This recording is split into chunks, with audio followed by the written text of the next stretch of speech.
তো hi guys, মনা daily লাইফস্টাইলে সকলকে জানাই স্বাগত। তো আমি মহুয়া চলে এসেছি আবার একটা ছোট্ট ব্লগ নিয়ে। যদি ভালো লাগে তাহলে তোমাদের এই ছোট্ট বোনটাকে একটু সাহায্য করো। তো ভেবে তো ছিলাম সকাল থেকেই ব্লগ করব, মানে সকাল থেকেই যা যা কাজ করব সবই তুলে ধরবো। তো কপাল খারাপ, কি করব, ভাগ্যবশত যখন ফোনটা আনি দেখি যে ফোনে একটুকু চার্জ নেই, তাই ফোনে চার্জে দিয়ে কিছু কাজ করে ফেলেছি। কাজ বলতে করেছিলাম উঠোনটা ঝাঁট দিয়েছি, ইঁদারা পরিষ্কার করেছি, আর কিছু জামা কাপড় ছিল বাবাইয়ের, সেই জামা কাপড়গুলোই মানে কি সার্ফে দেওয়া আছে। কারণ ঘুম থেকে উঠে দেখি আজকে সামান্য একটু মানে কি আবহাওয়াটা ভালো আছে, তো সেই ভেবে আমি জামাগুলো আজকে মানে সার্ফে দেওয়া আছে। তো এসব কাজকর্ম করেই আমি চলে গেছিলাম দোকান খুলতে। তো দেখতেই পেলে তোমরা, দোকান পরিষ্কার করার পরে আমি তারপরে ব্রাশ করে নিয়েছিলাম। তো ব্রাশ ট্রাশ করে এই দিকে চলে এসেছি মুখ ধুতে। তো এই বললাম না যে আজকে যখন ঘুম থেকে উঠেছি পরিবেশটা একটু ভালো ছিল, তো হঠাৎ করে আবার মেঘ চলে আসে। তো এখন মানে কি আমি এই যে ব্রাশ করে মুখটা মুছছি, আর ততক্ষণে কালো মেঘ চলে এসেছে আর পুরো ঝিরিঝিরি বৃষ্টি আরম্ভ হয়ে গেছে। তো দেখো তোমরা বুঝতে পারছো কি না, আমি মানে কি বলতে পারছি না, ক্যামেরাতে ভালো ফোকাস করছে না।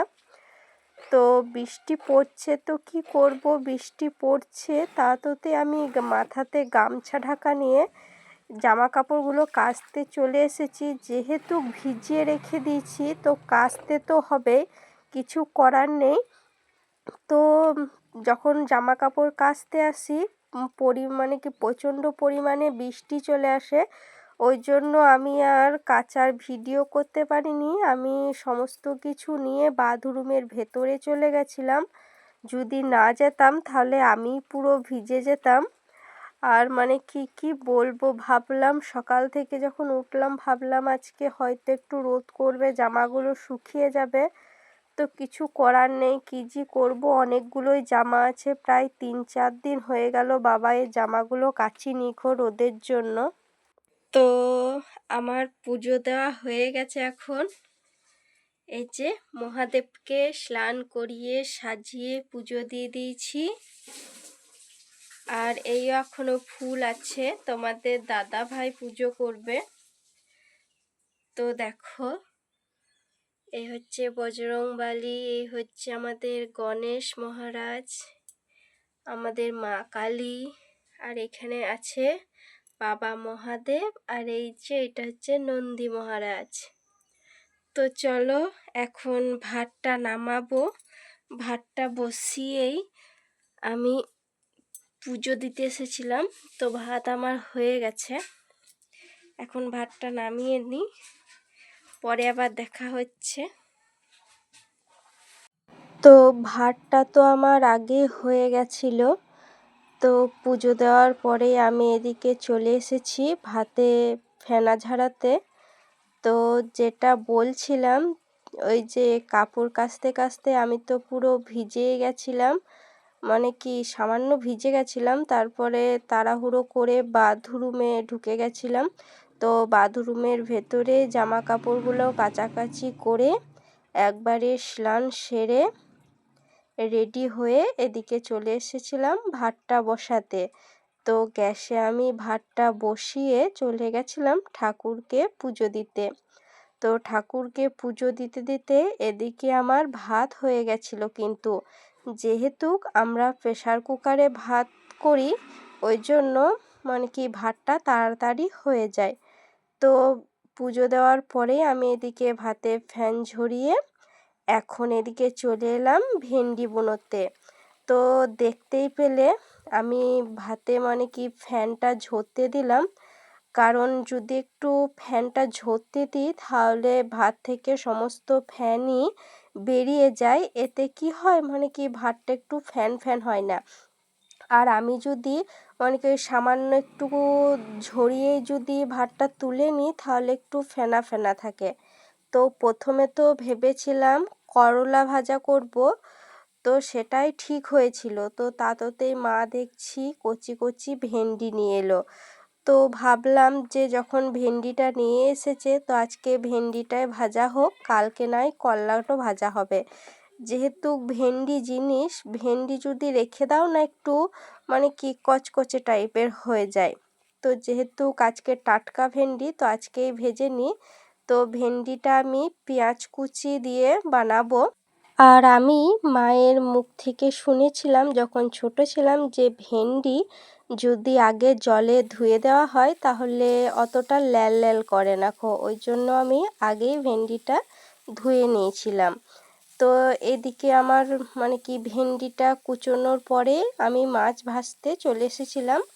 আজকে মা এই তেলাপিয়া মাছ কিনেছিল, তো এটা এখন ভেজে নিচ্ছি। তো যেটা বলছিলাম মানে কি ভেন্ডি যদি জলে আগে ফেলে দেওয়া হয় তাহলে ল্যাল ল্যালটা করে না। আর যদি পরে জলে মানে কি বুনোনোর পরে যদি ভেন্ডি ধুও না তাহলে একটু ল্যাল ল্যাল ভাবটা বেশি থাকে। তো মাছটা ভাজার পরে আমি এদিকে চলে এসেছি ভেন্ডিগুলো ভাজতে। তো শুধু তো আর একটা কাজ করলে হবে না, আমি ওইদিকে ভেন্ডি ভাজাটা বসিয়ে মানে অল্প গ্যাস দিয়ে এখন চলে এসেছি বাবাইয়ের বাটিগুলো ধুতে। বাটি বলতেও দুধের বাটিগুলো, দুধের বোতল বাটি। বাবাই একটু আগেই উঠেছে, তো উঠে ঠাম্মির কাছে ব্রাশ করে নিয়েছে। তো একটা পাশের বাড়ির বন্ধু আছে মানে ওর বয়সী, ওর থেকে ওই 6-7 মাসের বড় হবে, তোর সাথেই খেলা করে। তো সকালবেলাতেই ও চলে এসেছে, তোর সাথে এখন খেলা করছে। আর এদিকে ওর সাথে আমার কাছে এসেছে যে মা দুধু দাও। তো কাজে কাজে তো আমার এগুলো ধোয়াই হয়নি তাই তাড়াহুড়ো করে আমি এখন এদিকে চলে এসেছি এগুলো ধুতে। আর দুধটা আগে আমি গরম করে রেখে দিয়েছিলাম, কারণ সঙ্গে সঙ্গে গরম করলে না খুব গরম থাকে ওই জন্য। তো বাবুর জন্য বোতলটা ধোয়া হয়ে গেছে। তো চলো ছেলেটাকে এখন দুধটা দিই, ওর অনেকক্ষণ ধরে খিদে লেগেছে, আমারই কাছে কাছে হচ্ছে না।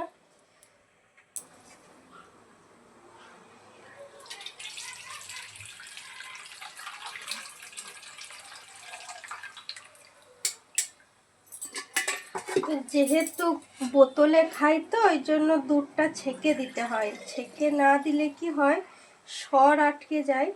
তো সর আটকে গেলে তখন আর খেতে পারে না। চলো ওকে দুধটা দিয়ে আসি।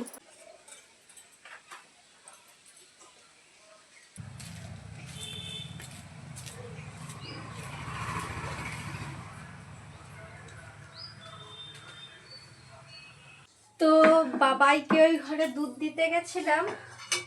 তো বাবাইকে দুধ হরলিক্স দিয়ে আমি একবারে আর একটা কাজ সেরে ফেলে চলে এসেছি।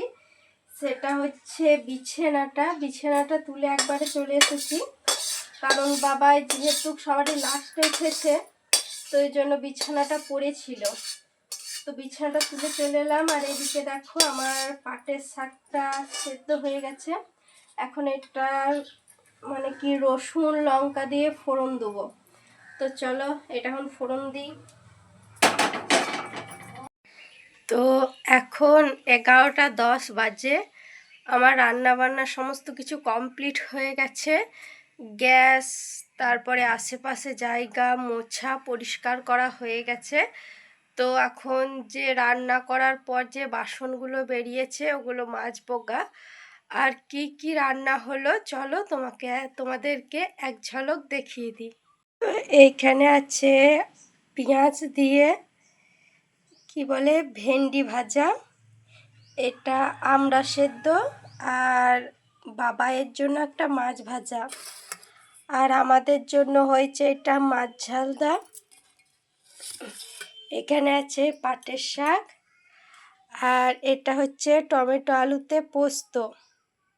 তো আর একটা মেনু আছে যেটা তোমাদের সাথে আর শেয়ার করলাম না, সেটা হচ্ছে অল্প মাংস আছে, সেটা কালকের ছিল চিকেন রান্নাটা, তা ওইটাই অল্প আছে, তো ওইটা এখন খাওয়া হবে, তো এটা গরম করে নিয়েছি। তো চলো এখন বাসনগুলো ধুয়ে নিই। বাসন ধোয়ার পরে বাবাইকে স্নান করাবো, ঘর মুছবো, খাওয়াবো, তাতেই তোমাদের দাদা ভাই চলে আসবে, তারপরে খাওয়া দাওয়া করবো।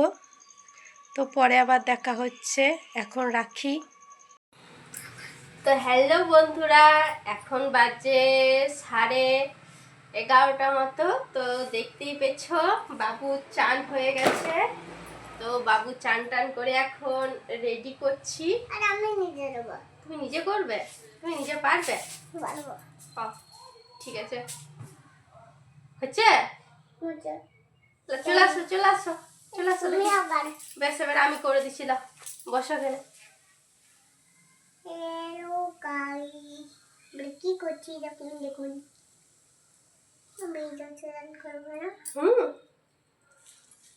এই তো ভিডিও হচ্ছে, দেখো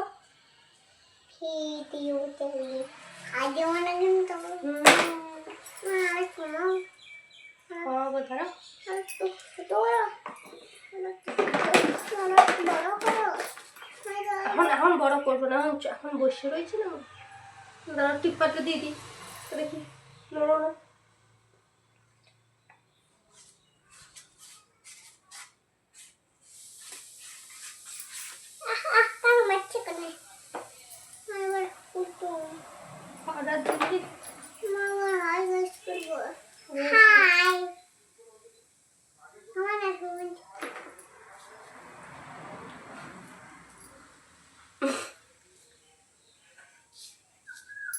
দেখি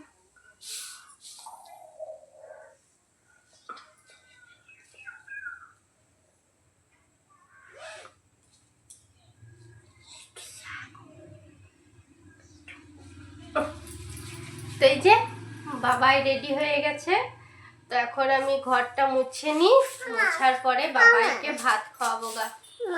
তো আমার ঘরটার মোছা কমপ্লিট হয়ে গেছে, বাবাই দোকানে ফোন দেখছে, আর আমি কিছু জামা কাপড় আছে, মানে কালকে ভিজে ছিল, ওগুলো শুকিয়ে গেছে, ওগুলো এখন ভাঁজ করে গুছিয়ে নেব। তো তাতেই তোমাদের দাদা ভাই চলে আসবে, তো চলে এলে খাওয়া দাওয়া করবো। তো চলো এখন আমি এই কাজগুলো সারি, খাওয়া দাওয়ার সময় দেখা হবে। A few minutes later.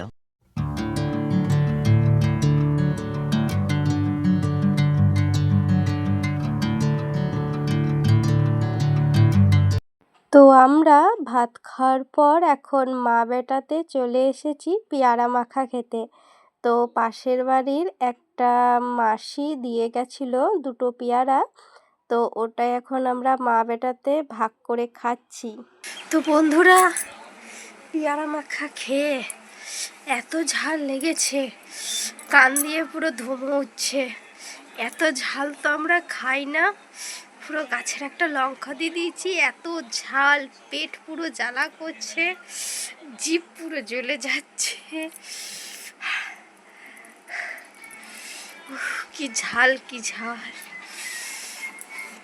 তো চলো এখন দেখি স্কুলের ছাত্রছাত্রীগুলো আসছে, এখন দোকান দিই, পরে আবার দেখা হবে। ঝালটা একটু কমুক, আমার অবস্থা পুরো খারাপ হয়ে গেছে। তো এখন বাজে সন্ধে 7টা মতো। তো আমরা সবাই মিলে এখন বেরিয়ে পড়েছি পার্লার যাব বলে।